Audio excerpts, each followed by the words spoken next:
Si alguien nos tuviera que contar de qué se trata un directorio de una sociedad, ¿qué es lo primero que tendríamos que decir? Abran sus micrófonos, por favor.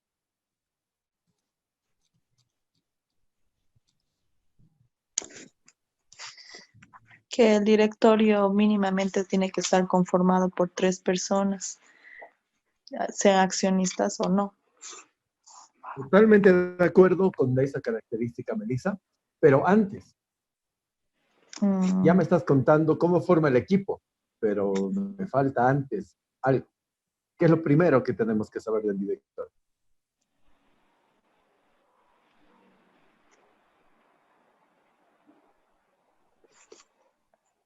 Que los directores van a ser designados por la Junta General Ordinaria. Ya, esa es otra, que también es sumamente importante.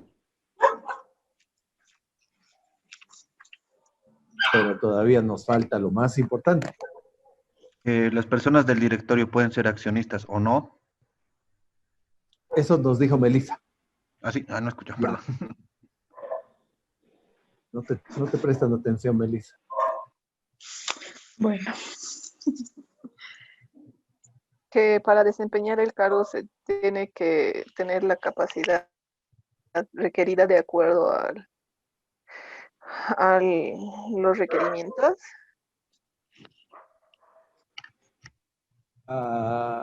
Ya.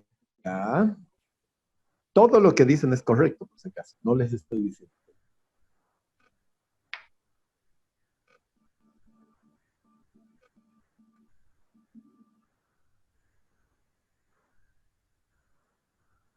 Bien. Creo yo, y es pregunta, yo comenzaría diciendo que el directorio de la sociedad es el órgano encargado de la administración y representación legal de la sociedad anónima. Creo que es eso lo más importante, es decir, saber de qué se trata o para qué nos va a servir el directorio. ¿Estamos de acuerdo? Hasta ahí. Sí. Bien, entonces ya sabemos, el directorio, como tenemos una persona colectiva de existencia moral, no física, necesita de personas, otra vez, que sean las que conformen el órgano de administración o dirección de la sociedad. Buenísimo. ¿Cómo se conforma? Bien, Melissa nos comenzó diciendo, es una conformación plural, es decir, es un órgano colegiado, compuesto por varias personas que van en un rango de 3 a 12 miembros. ¿Correcto? ¿Cada cuánto se elige al directorio de la sociedad? Cada 3 años. Bueno, dice que pueden estar en el mismo puesto 3 años y pueden ser reelegidos o tal vez revocados con anterioridad. Bien, habitualmente, Melissa, la norma nos dice que puede ser por un periodo entre 1 y 3 años, su plazo o rango de duración. Habitualmente las sociedades anónimas, chicos, suelen hacerlo por periodos anuales, este tipo de designación, ¿ya? Eso les digo lo que la práctica se hace. Pero puede establecerse también un periodo trianual, bianual u otro periodo que esté permitido por la norma, máximo 3 años. Los directores pueden ser reelegidos indefinidamente por sus cargos. Bien, ustedes me decían, los directores pueden ser o no accionistas de la sociedad, también es totalmente correcto. ¿Qué no pueden ser los directores?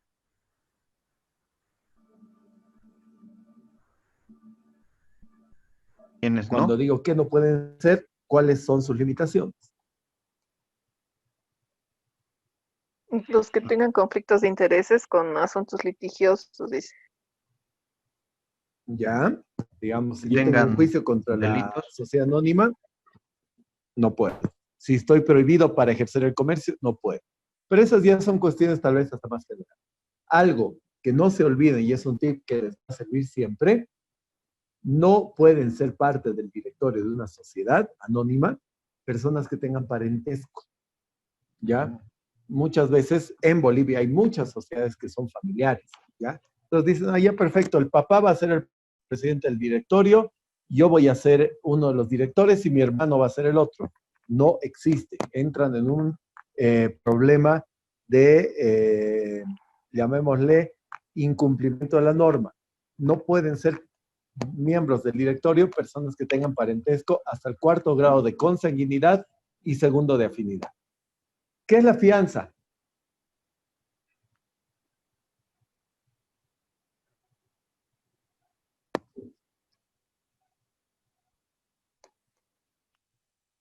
¿Han leído?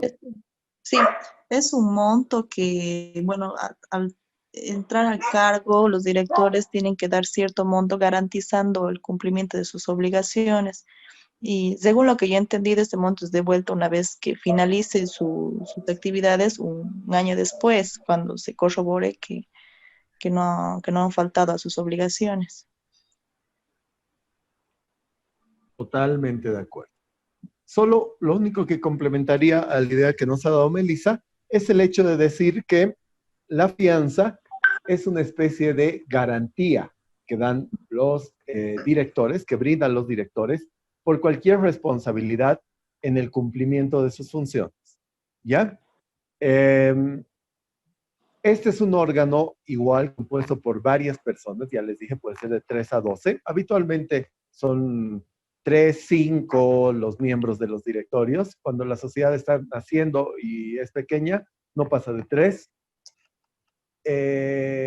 Tiene que existir una forma, de la misma manera que lo que veíamos en juntas, para convocar a reuniones de directorio, para reunirse, para hacer quórum y finalmente para tomar decisiones. ¿Ya? ¿Eso dónde se va a establecer?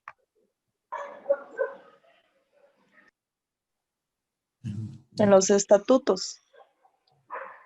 En los estatutos de la sociedad. Valga la aclaración, hasta el día de hoy no tengo una sola pregunta sobre su trabajo final. Ya nos quedan menos días juntos. Bien. Entonces, los directores, al igual que las juntas de accionistas, se reúnen en algo que se llama reunión de directorio. Se toman decisiones relativas a las atribuciones que tiene el cargo de director y el directorio como tal, que tiene que ver con la administración y representación legal de la sociedad. ¿Ya? ¿Quién ejerce la representación legal en persona de la sociedad? Es el miembro que es elegido como presidente del directorio. Esa termina siendo, al fin y al cabo, la máxima autoridad de la sociedad. ¿Alguna pregunta sobre directorio? ¿Duda, queja, lo que fuera? Yo tengo una pregunta, Lice, doctor. Sí, Melissa. Indica de que se eligen tanto titulares como suplentes. Entre ambos, titulares y suplentes son un máximo de 12 personas, o pueden ser 12 titulares y 12 suplentes, no sé. Correcto. Es exactamente como tú dices. Pueden ser 12 titulares y 12 suplentes. También hay otra modalidad en la que, por ejemplo, designan 12 titulares y 3 suplentes que van supliendo específicamente a quien falte. Pero lo correcto en términos jurídicos sería nombrar un titular y su suplente. Un titular y su suplente, y así según corresponda, de acuerdo a la cantidad de directores que tenga la sociedad. Por lo general, las sociedades comerciales, las sociedades anónimas en Bolivia, tienen directores pequeños, de 3 personas, exagerando de 5. No es muy habitual, salvo el tema de bancos, encontrar directorios muy extendidos en cuanto a la conformación. Luis, tenías otra pregunta, creo. Sí, lo último era con relación al presidente. Sí. ¿Cuánto tiempo puede estar? Nos dijo algo así. El presidente del directorio. Puede estar desde que es nombrado hasta que es separado. No hay tanto el cargo de presidente, de secretario, de vicepresidente, como el cargo de director en sí, puede ser reelegido indefinidamente. De hecho, es muy común. Las sociedades comerciales no es como un cargo político que es mal visto quedarse mucho tiempo en el poder. Acá estamos hablando generalmente de que los presidentes de los directorios, de los boards, como se le llama, son gente que pertenece al grupo de interés o de propiedad de la sociedad, entonces lógicamente les interesa también seguir mandando o ejerciendo el cargo de director dentro de la empresa y bueno, no hay ninguna limitación al respecto. Perfecto. Lo que sí hay algunas normas, no es el tema para ustedes, de gobierno corporativo para protección de derechos de minorías y otras cuestiones que en otro momento o en otro foro tal vez las podremos estudiar con un poquito más de detalle. ¿Bien? Listo. ¿Más dudas sobre directorio? Yo tengo una preguntita, licenciado, Bien, por favor. Esto de capacidad adelante. requerida, nos dice, para desempeñar el cargo de director se precisará la capacidad requerida para ejercer el comercio. ¿Qué capacidades necesitaría un director? Gracias, Yamil. Excelente pregunta. La capacidad para el término jurídico, en este caso es la capacidad de obrar, básicamente que tengas 18 años, es decir, que seas mayor de edad y que no tengas ningún impedimento desde el punto de vista mental o físico. Solamente Bueno, eso. muchísimas gracias. ¿Ya? Esa es la regla que sigue la norma.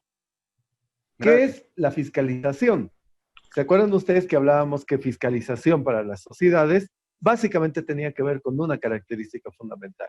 Es el control que realizan los socios sobre las actividades de las personas que administran a la sociedad.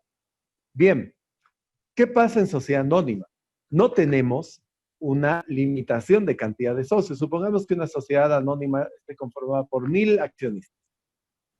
Si nosotros le otorgamos la facilidad o la facultad de ejercer tareas de fiscalización a 1000 personas para que revisen, controlen y estén todo el día en la labor de fiscalización de la tarea de los administradores, podría volverse insostenible esta tarea, ¿correcto? Que tú tengas 1000 personas a las que rendir cuentas, muy complejo.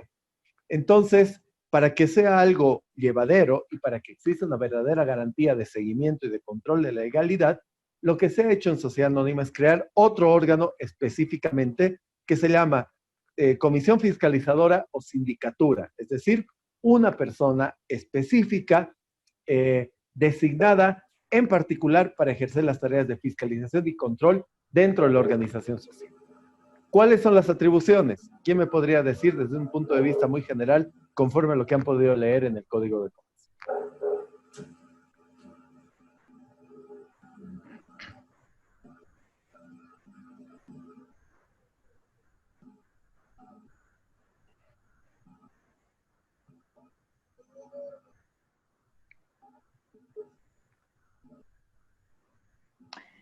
Doctor, las atribuciones y deberes, ¿no? En ese artículo del síndico Exactamente.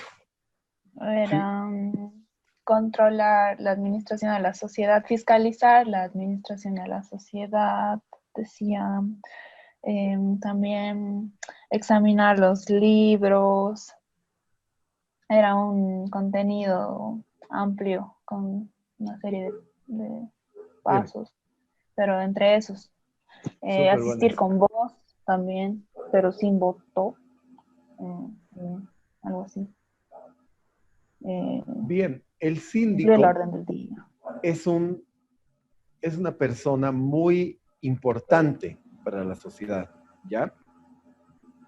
Es más, es una de las funciones más trascendentales porque tiene una doble tuición, diría yo. Se ocupa por un lado de los aspectos legales y por el otro lado de los aspectos financieros de la empresa, de los aspectos contables. Es decir, que es una persona que tiene que tener conocimiento en las dos áreas, para empezar, porque tiene función de ver cómo está la marcha de la sociedad desde el punto de vista económico, ¿ya?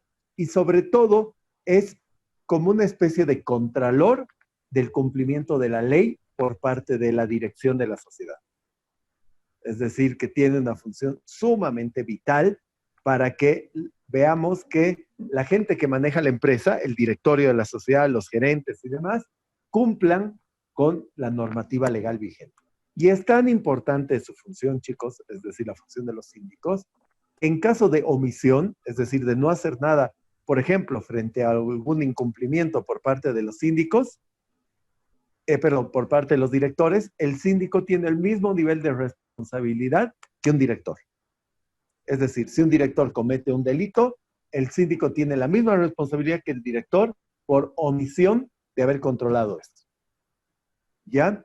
Es decir, que el síndico va a ser esa figura que va a alertar a los accionistas cuando hay algún problema de índole o contable o legal dentro de la empresa que sea manifiestamente notable y que deba conocerse. Esa es la función. Los síndicos, al igual que los directores, se eligen por el principio de mayorías, ¿cierto? Como siempre. Mayoría, hemos dicho, las relaciones de capital en sociedad anónima son las que mandan y se eligen de esa manera. Dudas sobre los síndicos. Y otro tema muy importante, en cuanto a impedimentos, tampoco el directorio o los miembros del directorio pueden tener relación de parentesco con los miembros de la comisión fiscalizadora o síndico. ¿De acuerdo? ¿Pueden haber dos síndicos? ¿O solo uno, sí o Pueden sí? haber 2, 3, 4, la cantidad que determine la Junta de Accionistas y el Estatuto de la Sociedad. Perfecto, pues no es solo uno. No es solo uno, exactamente.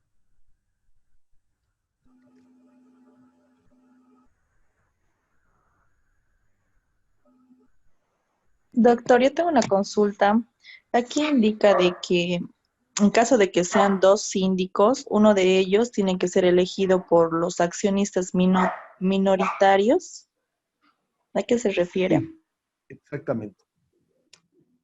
Yo justamente les hice referencia a este tema de algunas normas relativas a gobierno corporativo o respeto de minorías. Hace unos minutos les comenté esto, ¿te acuerdas? Sí. ¿Aló, aló? Bueno, no importa si no te acuerdas. Te lo voy a explicar. Lo que nos quiere decir la norma, específicamente en materia de síndico y de directorio, es lo siguiente. Acabo yo de decirles que rige el principio de mayorías para la designación de cargos como el directorio y el síndico, ¿correcto? Bien, pero ¿qué es lo que pasa? Sobre todo en el tema de los síndicos, pero también en el tema del directorio, es necesario proteger los intereses y los derechos de los accionistas minoritarios. ¿Y cómo tengo que hacer esto? Si todo lo va a definir una mayoría, yo como accionista minoritario me voy a quedar sin poder de decisión alguno dentro de la sociedad. Entonces, la norma ha generado dos excepciones. Todas las decisiones son por mayoría, excepto dos. Por ejemplo, a momento de la conformación del directorio, la minoría más grande, es decir, aquella que representa, aunque sea el 20% del capital, tiene la potestad de designar a un tercio de los directores de la sociedad. Ejemplo, si son 3 directores, la minoría que represente por lo menos el 20% va a poder nombrar a un director. Si son 6, a 2, si son 9, a 3, si son 12, a 4. ¿Ya? ¿Por qué? Para que esos directores también sostengan los intereses, si quieres tú, de estas minorías. Y en el tema de fiscalización o de sindicatura todavía va más allá. Nos dice, van a tener la posibilidad de designar esas minorías a un síndico si son 2. ¿Para qué? Lógicamente también para que vele por los intereses y los derechos de los accionistas minoritarios. ¿Queda más claro? Súper. ¿Seguimos? Sí. Así de facilita es la sociedad anónima, chicos. Ya.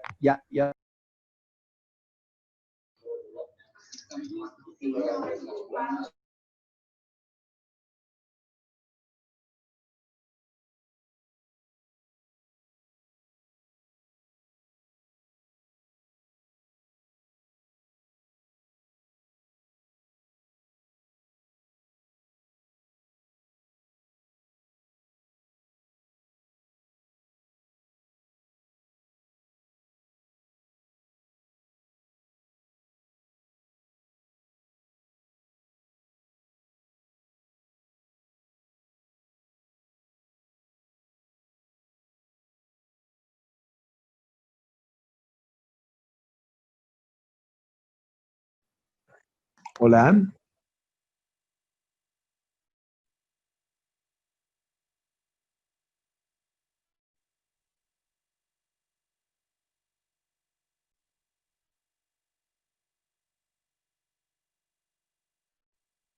Hola. Bueno, no es el día, ¿no? Hoy de la comunicación. Sí, no lo han actualizado, parece, la reunión. Qué bacana. Sí. Ya están entrando de nuevo los compañeros. Habitualmente, cuando uno está más apurado, cuando está con más necesidades, suele pasar esto, ¿no? Sí. Doctor, Creo que ¿por qué nos votó, doctor? más bien no, es que no me prestan atención, así que he dicho, a ver si así se despierta. Ay, doctor. Ay, No se enoje, doctor, vamos a no nos esperar a vote. que se... No, última vez que me hacen renegar.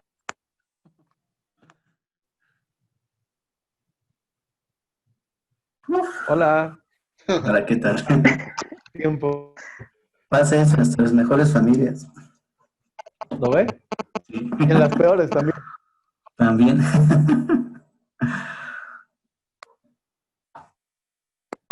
Vamos a esperar a que se unan todos y continuamos. Vale. Voy a agarrar mi auto de Fórmula 1 y voy a empezar a darles una clase que los va a dejar desorientados a continuación. Así que tomen impulso, respiren profundo y le vamos a dar para adelante porque realmente nos falta bastante. Muy bien. Bien, cada vez que 40 comparto minutos. pantalla pasa alguna desgracia, ¿se han dado cuenta? Sí. Sí. Maldición de la pantalla compartida.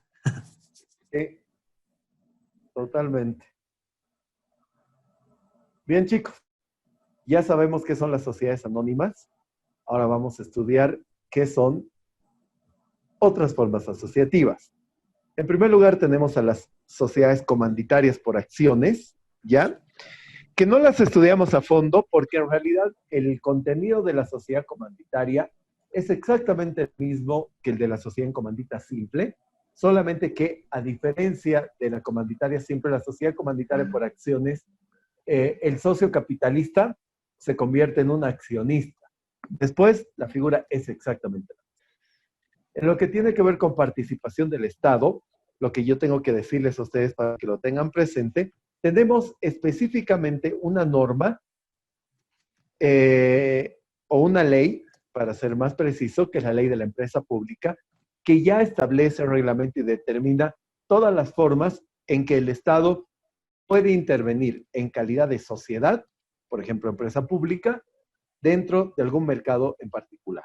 ¿Ya? No es parte de esta materia porque acá nos estamos dedicando específicamente a los aspectos privados, pero tienen que saber ustedes que hay una norma específica y particular, que es la ley de la empresa pública, que reglamenta la participación del Estado dentro de las formas asociativas. Y acá sí es importante conocer esto, chicos, la asociación accidental o de cuentas en participación. En este caso sí voy a tomar un poquito más de tiempo. Creo que todos han debido escuchar en algún momento acerca de la existencia de la asociación accidental, o sociedad accidental también le llaman. Se van a tropezar con esta figura en muchas circunstancias, entonces tienen que tenerla, por lo menos entender que existe. Primer punto, no es una sociedad comercial, ¿ya? Más allá de que está tipificada, el artículo 126 del Código de Comercio la reconoce, yo diría, entre comillas, como una sociedad comercial, no es propiamente una sociedad comercial. ¿Por qué? Punto uno, no tiene formalidad. ¿Se acuerdan ustedes que yo les decía que una sociedad comercial para existir tiene que tener una escritura pública e inscribirse en el registro de comercio? Sí, la asociación accidental no cumple ese requisito.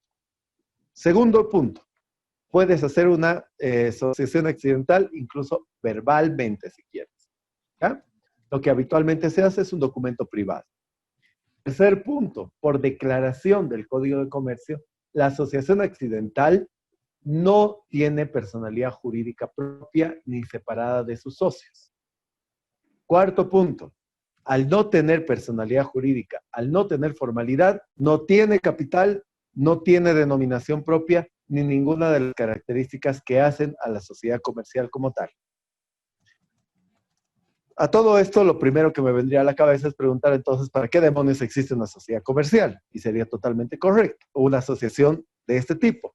Básicamente es una forma asociativa que te permite unir o entrelazar personas, ya sean naturales o jurídicas, en dos tareas. Primero, o en dos características. Primero, en una temporalidad limitada, es decir, en proyectos de un tiempo específicamente establecido. Y en un segundo lugar, te permite establecer uniones transitorias para generar proyectos determinados.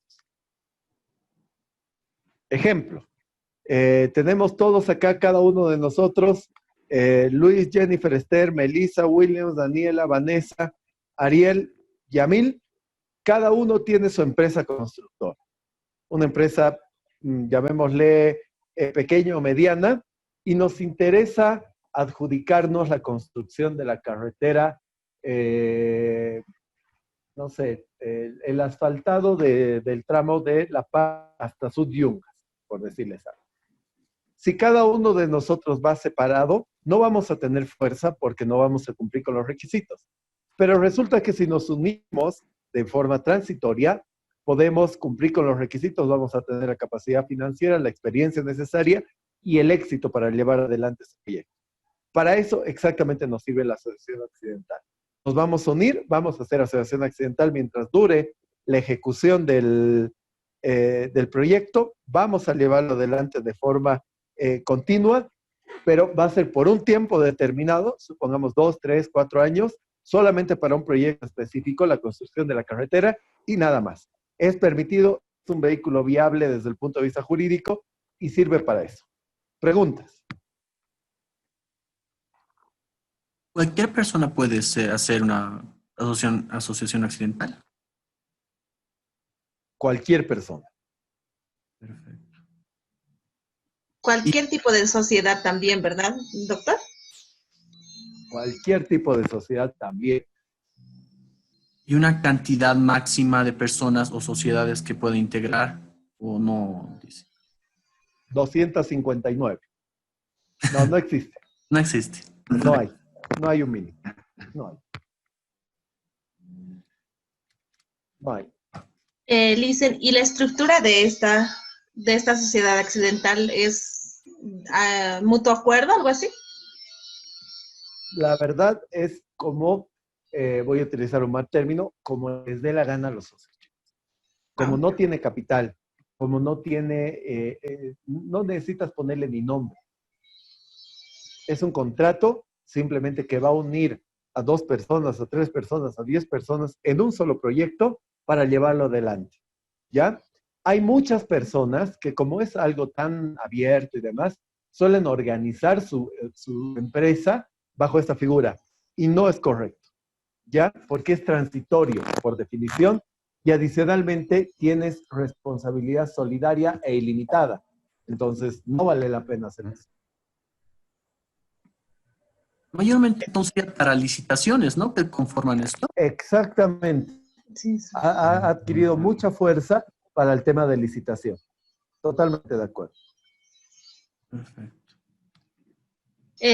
Doctor, disculpe, en todo caso, una sociedad accidental no estaría normado, o sea, no habría algo que digamos, les dé algunos parámetros, como dice, ¿no? La mayoría. Está normado por el Código de Comercio, pero esa norma te dice exactamente lo que yo te he comentado. Es súper amplio, súper abierto. Todo lo No hay un que yo te he reglamento. comentado es lo que te dice la norma. No, y no tiene que existir por la calidad de, llamémosle precariedad jurídica que tiene la asociación accidental. Al no tener personalidad separada de sus socios, no podría tener otro tipo de estructura, no correspondería. Ya, gracias, doctor.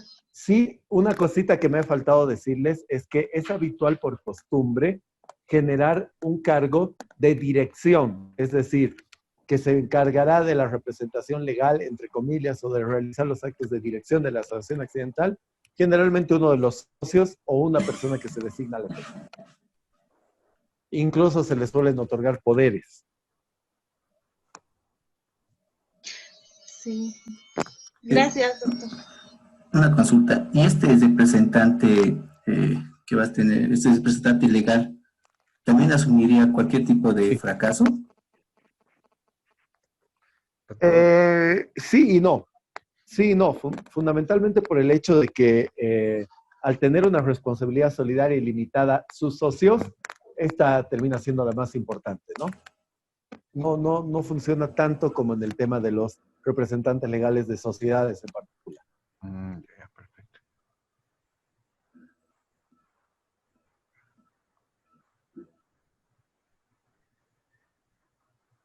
Es limitada, ¿no? Entonces, Lisa, es lo que nos dijo. Solidaria e ilimitada la responsabilidad. Ilimitada igual. Ah, Ilimitada. ilimitado.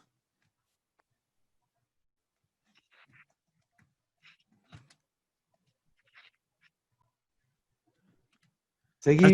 Pero hacer informal no es que, ¿cómo se puede, cómo otros podrían pedir que se le devuelva si es informal la accidental? Normalmente, ¿no?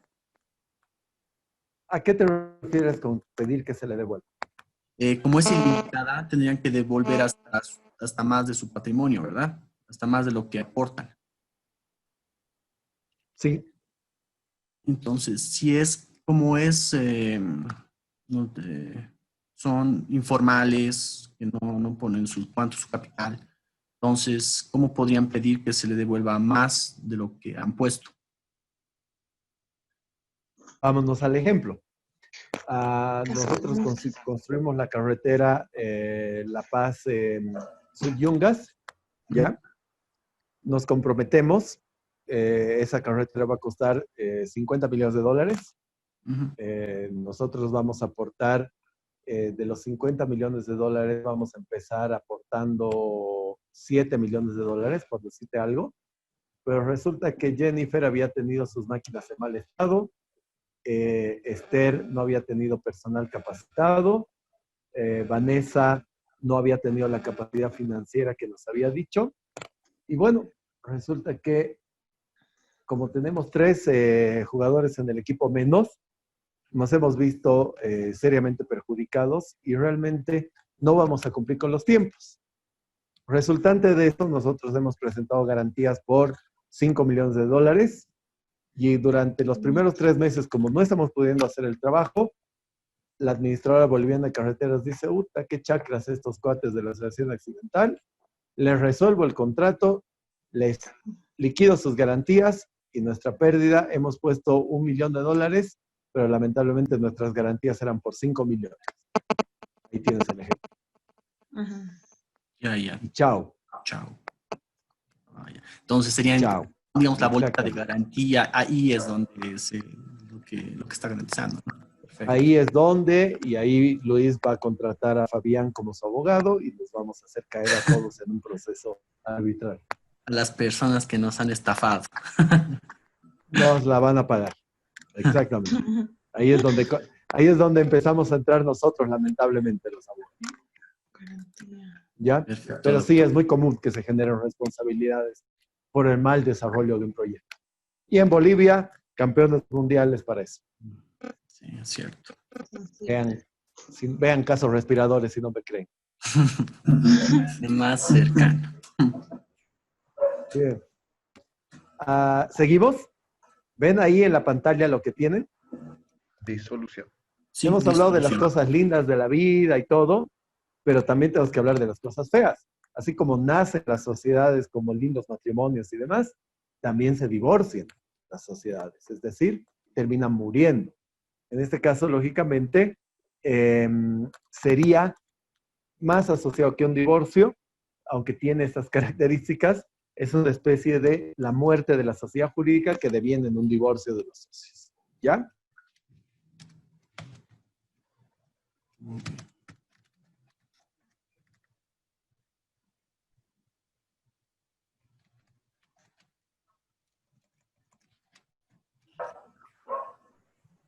Pero no los vamos a estudiar. Lo que a mí me interesa es que ustedes sepan que en algún momento de la vida suelen disolverse las sociedades por diferentes causales que en este caso creo que no es tan importante que ustedes las conozcan. La causal más común es la decisión de los socios de decir, bueno, ya no vamos a terminar, no es buen negocio, no te puedo ver, la que sea, ¿ya? Extinguimos a la sociedad. Perfecto. Generalmente pensamos, ya, hemos extinguido a la sociedad y chacatau.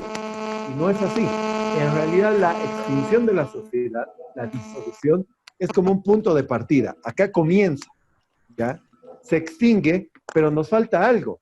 Patrimonialmente hablando, hemos decidido que se extinga la sociedad, pero no nos olvidemos de una cosa.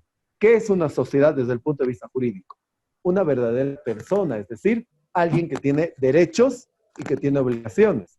Entonces, si yo digo hoy, a 19 de agosto de 2020, se extingue la sociedad, en el medio tenemos derechos y obligaciones de carácter patrimonial que la sociedad tenía hasta el día de hoy.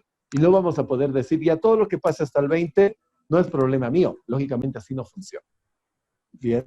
Entonces tiene que existir un procedimiento que vaya desde la disolución de la sociedad hasta que se extinga verdaderamente la misma. ¿Cómo se llama este procedimiento? Se llama liquidación social. Es un procedimiento complejo, pero creo yo que lo he podido lograr sintetizar en un cuentito bastante sencillo para que sea de entendimiento de alguien que no está en la materia todos los días. Voy a probarlo con ustedes y me dicen si lo entienden. Bien, entonces los socios decidimos la disolución de la sociedad. Lo primero que tenemos que hacer es entender que una vez que decidimos la disolución de la sociedad, todos los cargos que había antes en la empresa, es decir, para atrás, ya no están. Ejemplo, los gerentes de la sociedad, los administradores de la sociedad, todas las personas que ejercían estos cargos, chao, ya no existen. Bien, entonces, ¿qué tenemos que nombrar? Un representante legal. ¿Quién es ese representante legal? Para el tema de el tema que nos ocupa, se llama liquidador. Bien, entonces, decidimos la disolución, designamos liquidador. Esta personita, designada como liquidador, se va a encargar, primero que nada, de una función principal. Levantar un estado financiero patrimonial de la situación de la empresa. ¿Ya? Es decir, qué deudas tengo, qué bienes tengo, va a hacer un inventario, va a decir, bueno, estoy iniciando la liquidación de la sociedad con esta situación patrimonial, con este balance de inicio de la liquidación. Entonces, este buen hombre va a decir o va a saber, ah, perfecto, este es el cuadro de situación en el que me encuentro, estoy acá y esta es la situación financiera de la empresa. Esto es lo que debo, esto es lo que me deben y lo que tengo que hacer para lo único que existe en la sociedad desde el momento de la disolución en adelante es para pagar deudas y para cobrar deudas. ¿De acuerdo? Para terminar de cumplir con las obligaciones que tenga y para terminar de cobrar lo que se me deba. Nada más. Entonces, este liquidador es una personita que viene haciendo esto, cobrando deudas, realizando todas las obligaciones. Si, por ejemplo, éramos una empresa textil y teníamos que entregar chopitas, va a terminar con ese trabajo. No le está permitido hacer nuevos negocios, solamente terminar de cumplir con lo que estaba pendiente. Bien, entonces sabemos que si hoy día, 19 de agosto, empezamos la liquidación, va a pasar un tiempo hasta que se paguen las deudas, hasta que se cobre todo, y en algún momento este liquidador va a terminar de cumplir su gestión con cualquiera de estas dos alternativas. O la primera, ya no tiene deudas por cobrar, entonces ya no tiene nada más que hacer, o ya no tiene plata con la cual pagar las deudas que tiene la empresa. Cualquiera de las dos le pasa primero. ¿Ves? Si debía 1 millón y tengo 1.200.000, cuando termine de pagar ese millón, ya voy a estar feliz y no tenga nada por cobrar, voy a tener un remanente. Si debía 1.200.000 y tenía 1 millón de patrimonio, hasta que se me acabe ese millón de patrimonio pagaré y con el remanente no puedo hacer nada. ¿Ya? Ese va a ser el momento en el que termine. ¿Cómo termina el trabajo de este buen hombre llamado liquidador? Específicamente con con la elaboración de un estado financiero que para el Código de Comercio se llama balance de cierre. ¿Ya? Este balance de cierre nos va a decir qué cosa. Básicamente, el estado patrimonial, una vez que concluido y ha realizado todo el activo y pasivo de la sociedad. Y en segundo lugar, va a contener un documento muy importante a los intereses de los socios que se conoce como proyecto de distribución del patrimonio. Este proyecto de distribución de patrimonio es un proyecto, como su nombre lo dice, es decir, es una propuesta que se presenta a los socios para decir, bueno, he concluido con la liquidación de 100. Entonces, de esos 100 propongo darle 20 a Luis, 10 a Jennifer 30 a Esther, 25 a Daniela y 5 a Vanessa. Los socios se reúnen en una reunión, asamblea, junta, como quieran llamarle, depende del tipo de sociedad, y me aprueban. Fabián, estamos de acuerdo con tu proyecto de distribución y se dividen ese remanente. O me pueden decir, Fabián, no estamos de acuerdo y la distribución será de esta, de otra forma o la que sea. Se modifica, se corrige ese informe, se hace el balance de cierre y recién en ese momento podemos decir que estamos en condiciones de terminar a la sociedad. ¿Por qué? O porque ya hemos pagado todo lo que teníamos o porque ya no tenemos más con qué pagar. Una vez que pasa eso, hacemos una escritura pública, al igual que la Constitución, de liquidación de la sociedad. Vamos a Fundempresa o al registro de comercio que esté vigente en ese momento y le decimos, señor, queremos extinguir a la sociedad. Cuando ya hemos terminado todo el proceso de la liquidación, Fundempresa nos entrega una certificación de cierre o de baja de nuestra matrícula de comercio y recién en ese momento se ha extinguido completamente la personalidad jurídica de la sociedad. Así de facilito. Preguntas, dudas.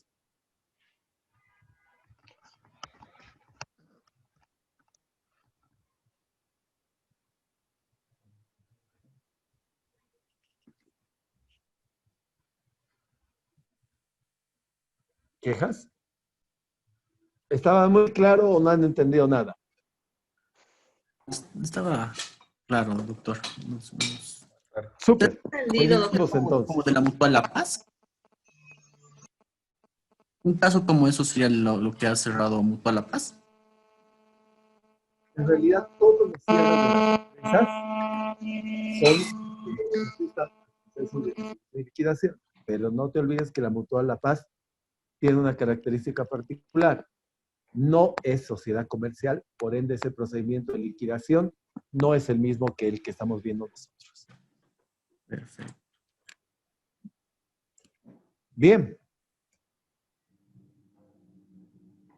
Básicamente, esto lo tienen que saber simplemente por una cuestión, llamémosle de criterio profesional, y es el tema de la reorganización societaria.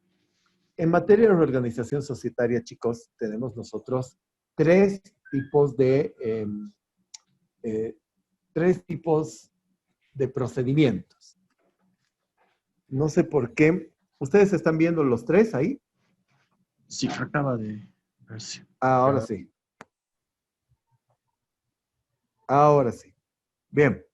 Tenemos estos tres tipos de procedimientos. Por un lado, la transformación. ¿Qué es la transformación? Básicamente, el cambio de tipo societario. Por ejemplo, yo tengo una sociedad anónima y digo, bueno, pucha, su estructura es muy grande, muy costosa, no puedo conseguir directores, síndicos y todo lo que esto conlleva, así que prefiero manejarme a través de la figura de una sociedad de responsabilidad limitada. ¿Puedo hacerlo? Claro que sí. ¿Cómo? Tengo que presentar y hacer los documentos necesarios para cambiar el tipo societario. De SA, por ejemplo, a SRL. Cualquier cambio de sociedad reconocida a otro tipo societario reconocido es perfectamente válido y se conoce como transformación. Segundo, fusión. ¿Qué es la fusión? En términos generales consiste en la unión de empresas, ¿ya?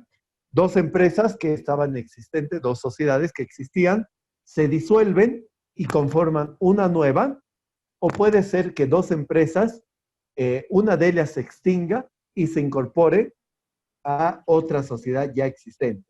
Básicamente, si quieren utilizar una gráfica, consistiría en que una sociedad grande se come una sociedad más pequeñita. Y la escisión, podemos decir, chicos, que es el procedimiento inversamente proporcional a la fusión. Es decir, dos sociedades que existían se terminan desintegrando, o mejor dicho, una sociedad que existía, perdón, se termina desintegrando para formar dos nuevas sociedades. ¿Ya? Esos son los tres procedimientos de reorganización societaria que existen en la actualidad. Preguntas.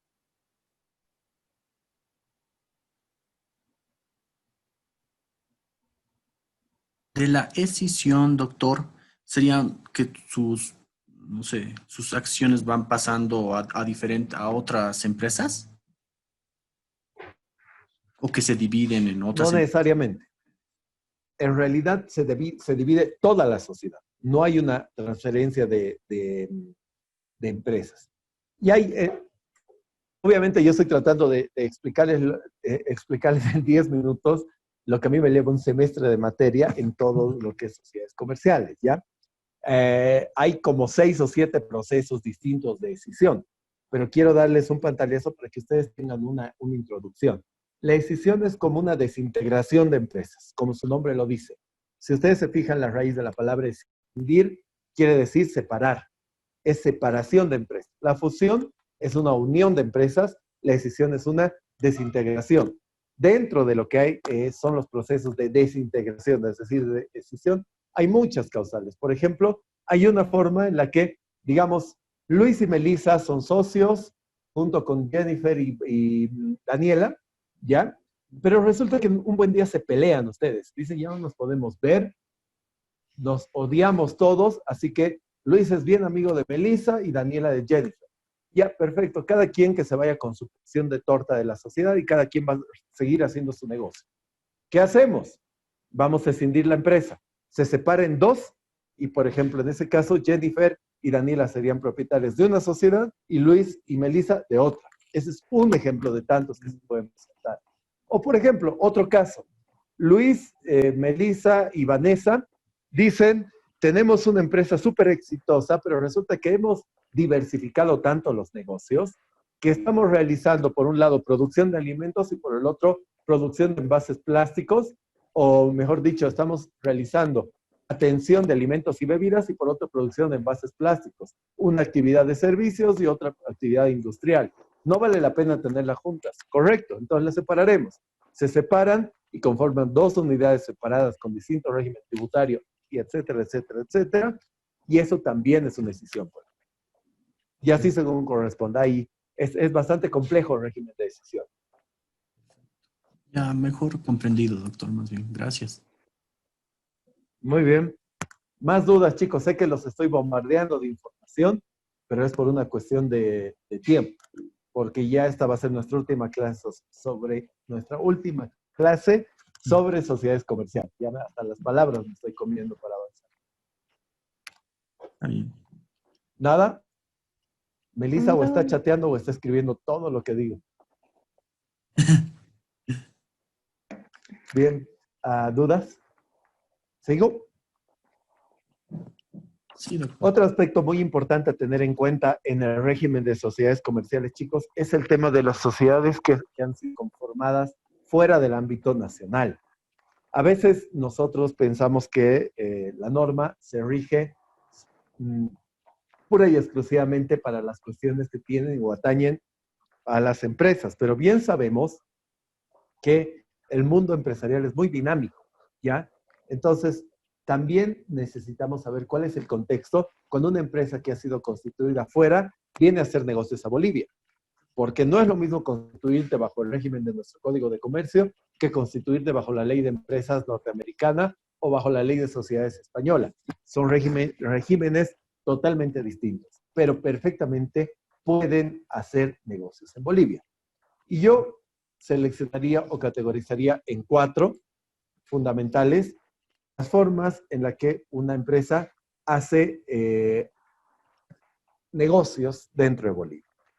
El régimen de los actos aislados, por un lado, que tienen ahí, básicamente que consiste en que una empresa no tiene intenciones de venir a Bolivia de forma permanente, no tiene intenciones de generar una cantidad de negocios indeterminados, lo único que quiere hacer es un par de actos.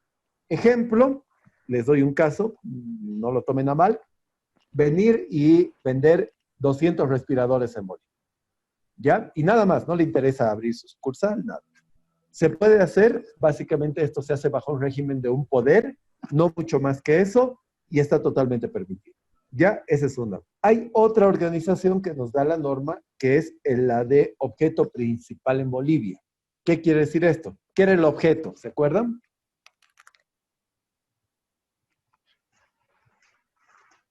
El objeto era la actividad comercial que desarrolla la empresa, el giro comercial.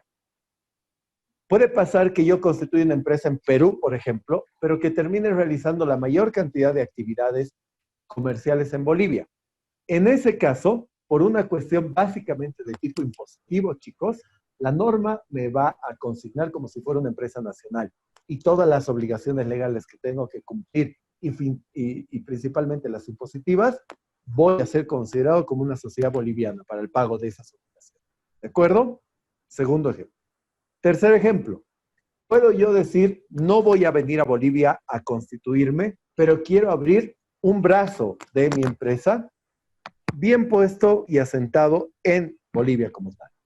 Entonces lo que voy a hacer es conformar este brazo en base a dos figuras, una sucursal o una representación permanente.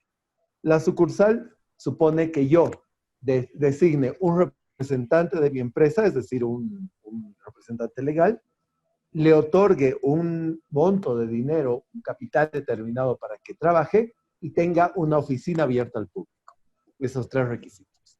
¿Ya? Esa es una sucursal en un país extranjero. O una representación permanente que básicamente consiste en designar a un representante legal de forma permanente y continua en este país. Esa es la diferencia. ¿Ya? Esto, a diferencia de los actos aislados, es porque la sociedad o la empresa que se ha constituido fuera de Bolivia tiene que hacer o quiere hacer negocios de forma continua en nuestro país. Esa es la figura.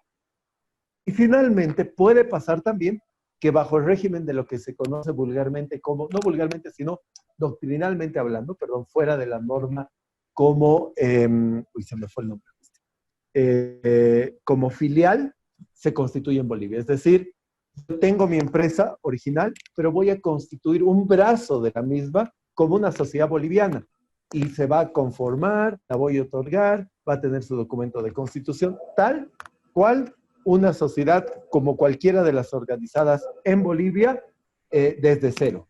Y eso consiste en la constitución de una nueva sociedad, entre comillas, de nacionalidad boliviana. ¿Ya? Que eso se conoce como filial, usualmente hablando. Preguntas.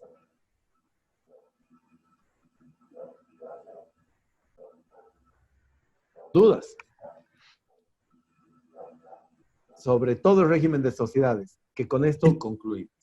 ¿En estas ingresarían las franquicias? No, ya te voy a explicar qué es la franquicia.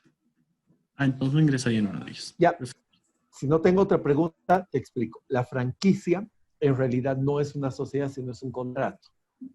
¿Ya? La franquicia se conoce como contrato de colaboración empresarial, ¿ya? Esa es su categoría.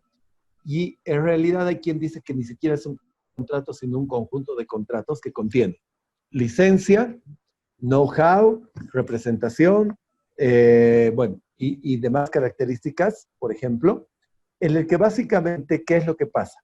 Viene una persona que tiene una fama en el mercado y tú dices, yo quiero replicar tu modelo de negocios en mi mercado, ¿ya? Entonces él lo que va a hacer es, te va a dotar de maquinaria, por ejemplo, te va a dotar de procedimientos, te va a enseñar a cómo realizar el bien o el producto o el servicio sobre el cual recaiga, pero no hay ningún tipo de identidad entre las dos organizaciones.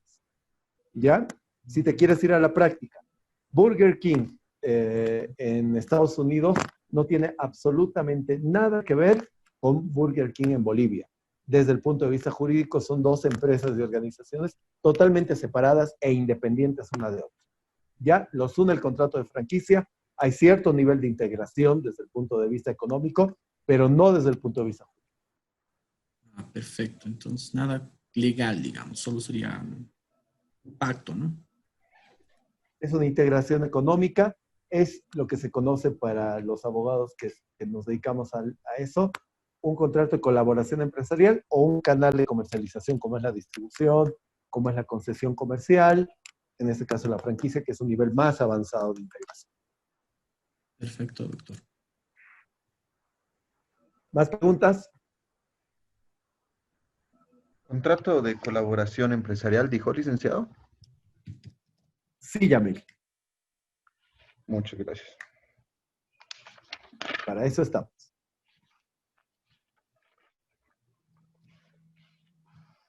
Suena raro, pero aprovechenme. Este es el momento para ustedes, para que puedan aprovechar todas las dudas que tengan, por mucho que les parezcan preguntas, hasta que no vengan al caso, son importantes, chicos. Para eso estamos, para eso trato yo de sentarme frente a ustedes, ¿no? De poder ayudarlos de la forma que más pueda. En ese caso tengo una preguntita más, licenciado, por favor.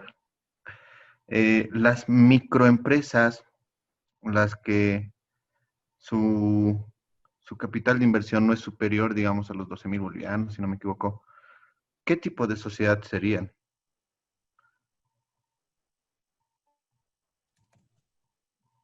Las Una vez microempresas. más, se me ha... Ok, ya. La microempresa, como la pyme, la MIPYME, la mediana empresa y todo ese tipo de desarrollos, no tiene una ley en particular, no es que tenemos una normativa distinta. Puedo entrar yo dentro de la categoría de pyme, de MIPYME o de lo que se quiera mencionar, siendo SRL, sociedad anónima, sociedad colectiva o incluso unipersonal. ¿Ya? No hay un régimen distinto. Depende del volumen y del tamaño de tu empresa. Les voy a dar un ejemplo, ¿no? Que ya no es aplicable, pero una de las empresas más grandes en el sistema de alimentos es Pollos Copacabana. Todos conocemos Pollos Copacabana, incluso nuestras amigas de Tarija, ¿correcto? O han escuchado hablar, por lo menos. Bien. Muy rico. La cantidad de plata que mueven, pero les cuento que hasta hace unos años, y no más de 10 años atrás, era una empresa unipersonal. ¿Ya?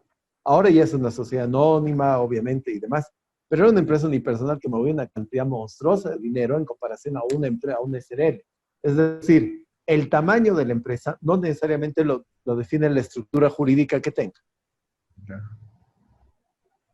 ¿Ya? Y dentro de estas organizaciones, incluso de asociaciones de pequeños productores y demás que en algún momento adquieren cierto nivel de realce y reconocimiento, no necesariamente, chicos, encontramos nosotros todo el mundo que sea formal. Es más, yo recuerdo cuando yo trabajé en Fundaempresa ya hace más de 10 años atrás, pero empezó a haber como una especie de competencia o de mala competencia, porque el Estado le daba reconocimiento a unas organizaciones que no querían tener matrícula de comercio, no querían cumplir con el Código de Comercio, simplemente porque no querían cumplir con el Código de Comercio, ¿ya? Sin más justificativo que ese, y se les había generado una especie de matrícula paralela y demás. Pasa mucho. Tengamos en cuenta, chicos, que Bolivia tiene un nivel de comercio informal. No tengo el dato último, pero en algún momento nuestro mercado informal era superior al 80%. Y es más, este no es un dato solamente boliviano. En el mundo, el sector informal representa más del 40% de la economía mundial. Para que tengan una idea del tamaño y el peso que tiene la economía informal. Y obviamente, este tipo de economía se mueve por fuera de todo esto que hemos estado estudiando, ¿no?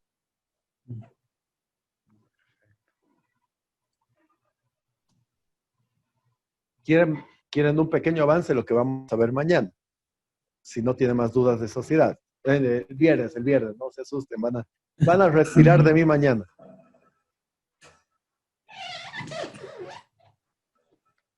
Si no hay dudas, chicos, les cuento un poquito. Ya en estos 5 minutos, mañana vamos a hablar el viernes, perdón, vamos a hablar de 2 temas que tienen que ver con los aspectos del área social del derecho. El área social pertenecen 2 materias fundamentales, derecho laboral y derecho de seguridad social. En el mundo del derecho y del derecho empresarial o de la empresa es muy importante este ámbito porque contiene normas que son bastante particulares. Yo les voy a pedir, si es que ustedes tienen tiempo, dense una vueltita por el internet para poder estudiar, por ejemplo, las condiciones particulares de la relación entre empleado y trabajador, perdón, entre empleador y trabajador. Habitualmente nosotros conocemos, y tal vez personalmente ya, y esta es una visión muy particular, vimos, hemos sido criados mucho, o las noticias nos han venido mucho con la idea de que el empleador, el dueño de la empresa, el empresario, explota a los trabajadores pobres, desvalidos y bla, bla, bla, bla, bla, que el proletariado y demás cuestiones muy llenas de un matiz ideológico y político que han hecho que ciertas cuestiones, sobre todo en nuestra realidad en la boliviana, sean bastante particulares y muy importantes para estudiarlas. ¿Qué quiero decir con esto, chicos? Básicamente, bueno, se dejó de compartir, pero creo que me están escuchando. Sí. Básicamente, que en Bolivia la relación entre empleador y trabajador está muy desnivelada, ¿ya? Y si yo les tengo que hacer una pregunta así a priori, y yo les dijera, obviamente les estoy contando la cuarta parte de la historia, ¿no?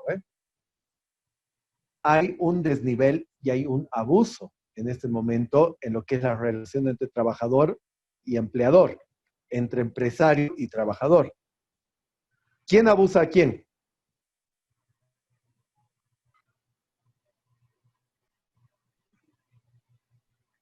Pregunta. No es por nota. ¿Qué es la percepción que se tiene habitualmente?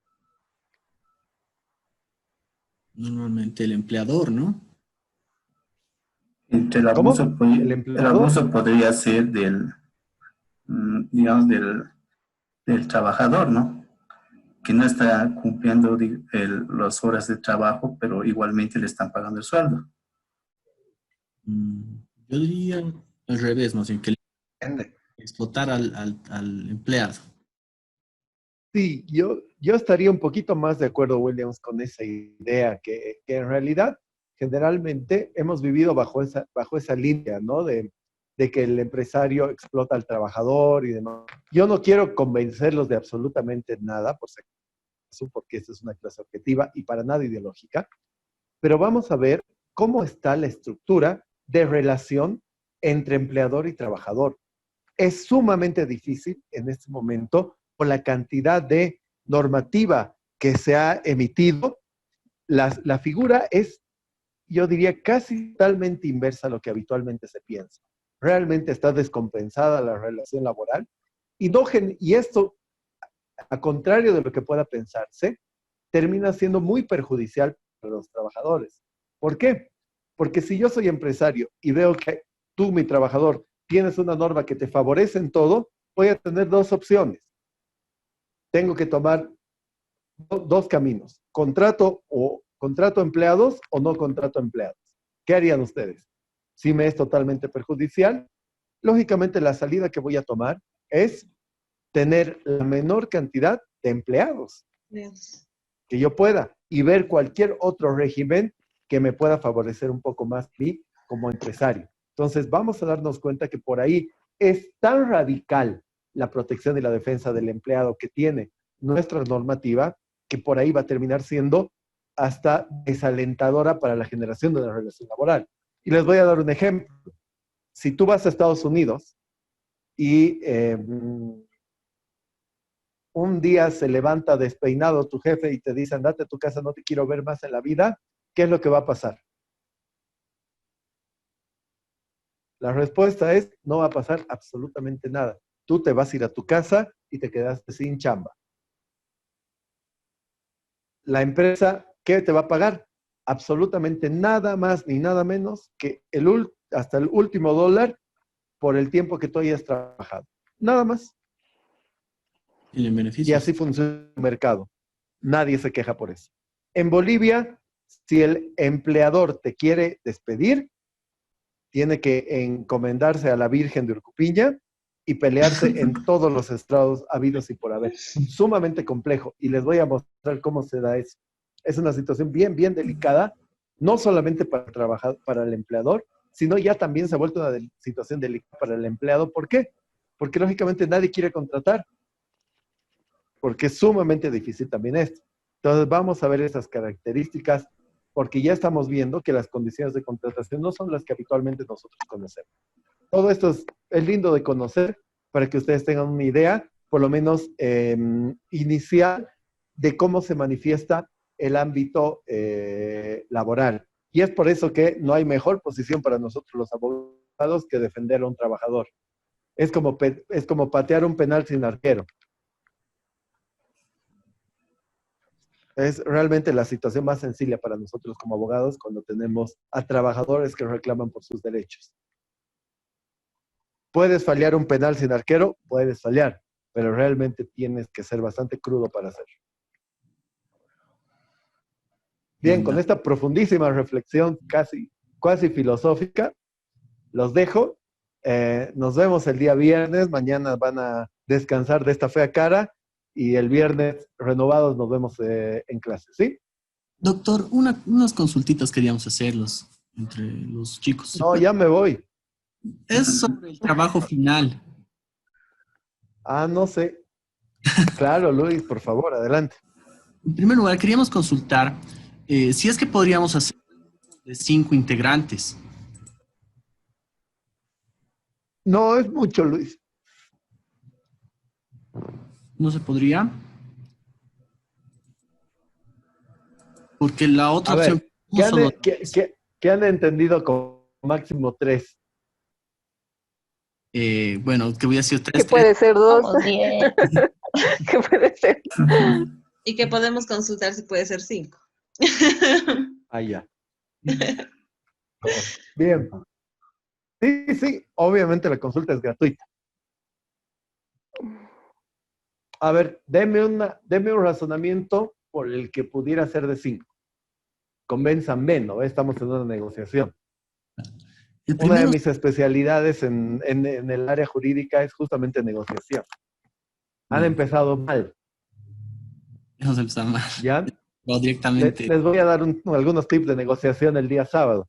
Para empezar, si tú quieres entablar una negociación, lo primero que tienes que hacer es ser lo suficientemente atractivo en tu propuesta como para que la otra parte vea que hay una ventaja en esa negociación. No, a mí no me has mostrado ninguna ventaja, entonces has comenzado mal. Bueno, ya. ¿En qué me beneficio yo con que sean 5 ustedes como integrantes? Bueno, su beneficio Va a sería... ser más, Puede ser un caso real, digamos. más fácil revisar. Va a tener menos trabajo. Solo va a revisar 2 trabajos. No. Yo creo que va a ser mejor para que interactuemos también acerca del tema, porque es un poquito amplio. Y bueno, la mayoría... ¿Qué valor agregado le van a entregar ustedes a un trabajo de 5 en lugar de un trabajo de 3? Que va a estar mejor hecho. Va a estar mejor, va a tener más conocimiento de completo. distintos puntos de Ahí vista. sería, doctor, la doctor. segunda consulta, tal vez. Porque ayer estaba... ¿Qué garantía tengo yo? Que no va a decir ya, Luis, vos haces los artículos 1 al 10, Jennifer 11 al 20, Esther 21 al 30, Melissa Revisa. 31 al 40 y Williams 50 al 59, por decir algo. Ninguna garantía, ¿no? Es No, que somos un grupo unido doctor, y siempre nos conectamos Sí. y trabajamos en equipo. No, me Podríamos encanta. mandarle fotos. Cuando quieran hacemos para corroborar. corrillada, por el momento virtual, pero cuando quieran. no, pero justamente por eso, doctor, es que los grupos iban a ser unos de 2 y otros de 3. Y justamente para hacerlo más equitativo y como dice la compañera, realmente somos un equipo, a pesar de la distancia y no nos conocemos físicamente, digamos, pero hemos hecho un equipo y todos los trabajos que hemos desarrollado siempre nos hemos apoyado y para hacerlo también equitativamente surgió opiniones, ¿no? O sugerencias para poder hacer 2 grupos nada más de 5 y obviamente presentar un mejor trabajo, obviamente 5 cabezas van a pensar mejor. Ya, contrapropuesta. ¿Qué les parece? Yo les acepto con la siguiente condición. además de hacer los estatutos, van a tener que hacer una introducción, ¿ya? Una introducción del marco aplicable o de lo que es una sociedad anónima, un resumen de esto, y el poder del representante legal más. Ay, no. Ahí, bueno, doctora, ahí va a ser la pregunta, tal vez, No Luis. habían sido tan Tenemos unidos dos entonces. Sí, es que la segunda pregunta justamente, doctor, era ¿a qué se refería lo de la sociedad SA, ¿no? Si es solo el testimonio de constitución, señalar la constitución, presentar los documentos, o sea, es que es muy general. No sé si nos puede simplificar, decirnos qué es lo que realmente tenemos que hacer. Habitualmente una constitución está compuesta de el documento o la minuta de constitución, el acta de fundación y los estatutos. ¿Ya? En este caso, si ustedes quieren ser 5, yo les digo, háganme una especie de marco introductorio, como para que yo entienda de qué se trata, y un poder de representación del representante legal. Porque yo no quiero deshacer esos lazos fraternos que los unen a ustedes. Tenemos bien unido el grupo, para que se mantenga unido todos. Ahora, si ya no se quieren tanto, pueden quedarse en el documento de constitución en grupos de 3 y de 2. Documento de constitución. Solo la minuta de constitución. Doctor. Por eso la minuta. O sea, cuando hablamos de minuta, estamos hablando de escritura pública de constitución con el contenido Ya. que les he mencionado, ¿no? Con Minuta, el acta y los de estatutos. fundación y estatutos. Correcto. ¿Ve que no había tanto amor? No, pero no Es nos que es queremos va- es separar, que- no queremos hacer más trabajo. Vale, Sí, sí. vale la pena. Busquen, busquen cuando tengan tiempo, les va a servir hasta para la vida. ¿Cómo se llama? Técnicas de negociación de Harvard. Son unos puntos bien interesantes. Van a poder negociar de mejor forma con los siguientes docentes. Doctor, Ya. dejemos en la minuta, el acta y estatutos en grupos de 5. Ah,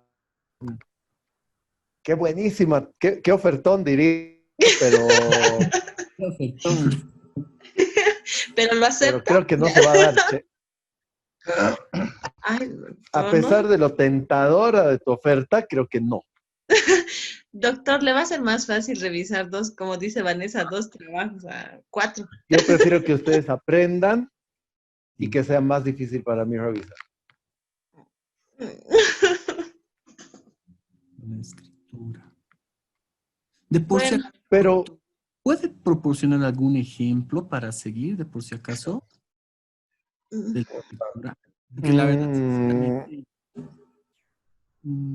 así empezarlo es como que yo quisiera ver lo del Código de Comercio y ir copiando, ¿no?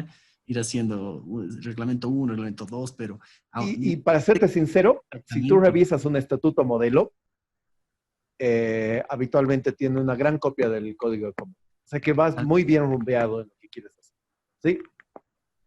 Con esos puntos. Es más, ¿no quisiera alguno meterme a su grupo, que yo soy integrante y así hacemos todos juntos? Prácticamente es lo que me has dicho, ¿no? O sea, con el ejemplo. Lo podríamos definir con un cacho en la prensa. ¿Qué más hay cerca de la Fundación con un Balear? piedra, papel, ¿Otro bar hay? tijera ahorita. Ya. Pero están todos cerrados, Todo está cerrado. Sí. ¿no ves? No es como antes que te podíamos ir a algún lugar. Podríamos haberlo definido, ¿no ve? Con un par de ronditas de alalay en alguno de los tuburios que hay por el centro, pero no se va a poder. No, eso en estas épocas no se puede. No es que sea por Zoom, ¿no?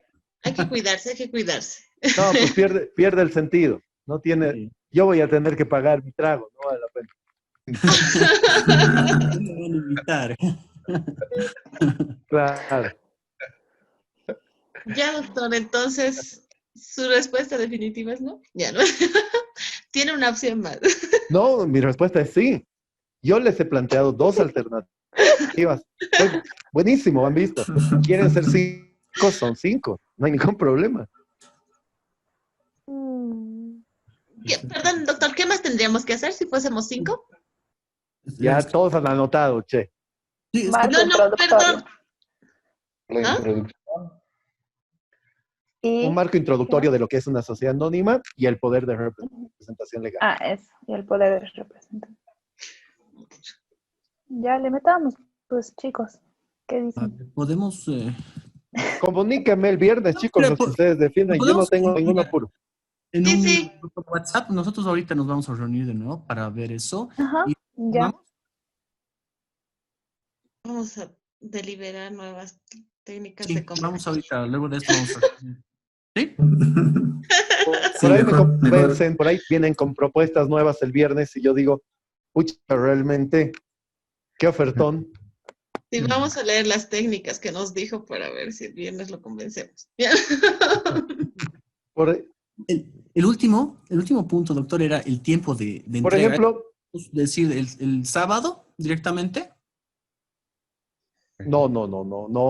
Yo les he dicho que les voy a dar tiempo después de 2 la última días clase. más. Exacto. Ese tiempo de Un par espera de días por lo menos. puede dar un ¿ya? poquito más de los 2 días. Obvio que sí, no hay problema, eso lo discutimos. Ah, ya, perfecto. Por ejemplo, a ver, sean imaginativos. Han estado algunos de ustedes bastante flojitos durante estas semanas y no han leído antes. Por ejemplo, si ustedes me vinieran con una idea de, vamos a preparar la clase de laboral, por decirles algo, de seguridad social, pero nos reduce el trabajo final, se entiende, ¿no?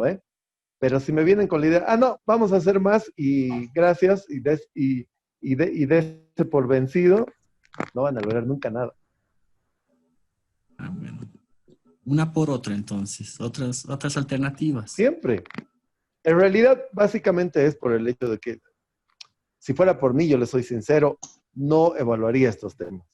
Creo que no es el propósito de un posgrado, porque el posgrado uno avanza y aprende, a diferencia de lo que pasa incluso en la universidad, que muchos están en la universidad o estamos en la universidad porque tenemos el mandato familiar. Acá ustedes están tomando este curso porque les interesa a ustedes, ¿correcto? Lo que aprendan es de provecho ya para ustedes. Entonces, en función a eso, evidentemente yo no estoy muy de acuerdo con el tema de la evaluación, pero tengo que hacerlo. ¿Y para qué hago este tipo de evaluación? Para que todavía se involucren un poquito más con los temas de aprendizaje. Esa es la realidad. Si no, les tomaría un examen y si se tiran, y si pasan, pero no tiene ningún sentido eso. Entonces, nuestra evaluación sería ese trabajo y los 2 foros que hemos hecho, ¿verdad, doctor? 4 foros son, por si acaso. Nos faltaría 2 más entonces, ¿no? Sí, correcto. Ya, doctor. Bien, chicos. Tengo hambre. Doctor, vaya a comer. Igual. Damos una pizzita. Clases desde las 4 de la tarde. Tengan piedad. Vamos dentro de las técnicas.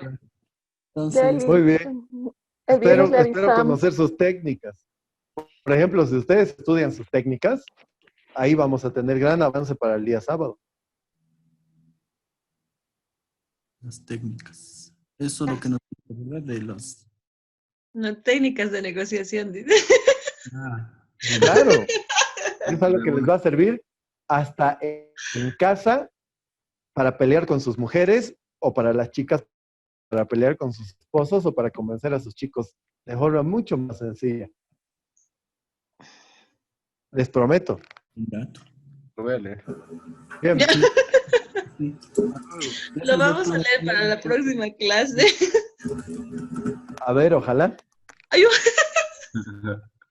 no pierdan Chao, la chicos. fe. Descansen. Entonces, Nos vemos. Hasta el viernes, Hasta luego, doctor. licenciado. Hasta el viernes. Al viernes. Chao, viernes. Hasta Nos luego. vemos. Viernes, licenciado. Hablamos Hasta el Chau, chau. viernes. Chao. Chao, chicos. Hasta el viernes. Chao. Hablamos por grupito, chicos. Bye, bye.